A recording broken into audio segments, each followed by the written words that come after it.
आज की ये कहानी सिर्फ एक अपराध की नहीं है, बल्कि इंसानियत को शर्मसार कर देने वाली उस सच्चाई की है जिसे सुनकर शायद आपका भी खून खौल उठेगा। उत्तर प्रदेश का जिला औरैया है। इसी जिले में दिव्यापुर थाना पड़ता है और दिव्यापुर थाना क्षेत्र के अंतर्गत एक गांव है खजबैया। इसी गांव के रहने वाले वीरेंद्र सिंह अपनी पत्नी के साथ सीधे पुलिस स्टेशन पहुंच जाते हैं। वहां जाकर वे कहते हैं, साहब, मेरा बेटा शिवम, जिसकी उम्र लगभग 21 साल है, कमाने के लिए घर से निकला था, लेकिन अब तक वापस नहीं लौटा है। कृपया एक बार पता कर दीजिए कि वे आखिर कहां पे होगा। इस पर पुलिस उनसे पूछती है कि वे कहां गया था। वे बताते हैं कि शायद कमाने के लिए गुड़गांव गया हो। इस पर पुलिस कहती है, तो एक काम करो, तुम खुद गुड़गांव जाकर पता करो। इसके बाद एक उम्मीद के सहारे माँ बाप सीधे गुड़गांव पहुंच जाते हैं। वहां से जगह जगह अपने बेटे की तस्वीरें दिखाकर लोगों से पूछते हैं। हर थाने में जाते हैं, लेकिन जहां भी जाते वहां उन्हें सिर्फ दिलासा मिलता, कोई ठोस कार्रवाई नहीं होती।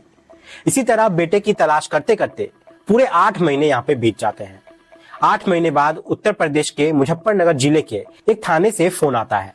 पुलिस पूछती है, क्या आप शिवम के माता पिता बोल रहे हैं?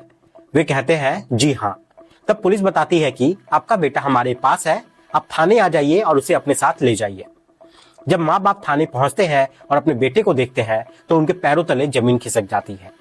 जिस बेटे का वजन घर से निकलते समय लगभग 65 किलो के आसपास था, उसका वजन अब सिर्फ 31 किलो रह गया था। उसका शरीर आधा गल चुका था। अपने ही बेटे को पहचानना मुश्किल हो रहा था। माँ उसे सीने से लगाकर रोते हुए पूछती है, बेटा, तुझे क्या हुआ? तेरी ये हालत कैसे हो गई? उसके शरीर पर शायद ही कोई ऐसी जगह बची होगी जहां चोट के निशान नहीं थे। पूरे शरीर पर जख्म ही जख्म दिखाई दे रहे थे। बताया जाता है कि उसके शरीर के पीछे वाले हिस्सों में धारदार हथियार तक चुबोया गया था, जिससे उसे असहनीय पीड़ा भी हो रही थी।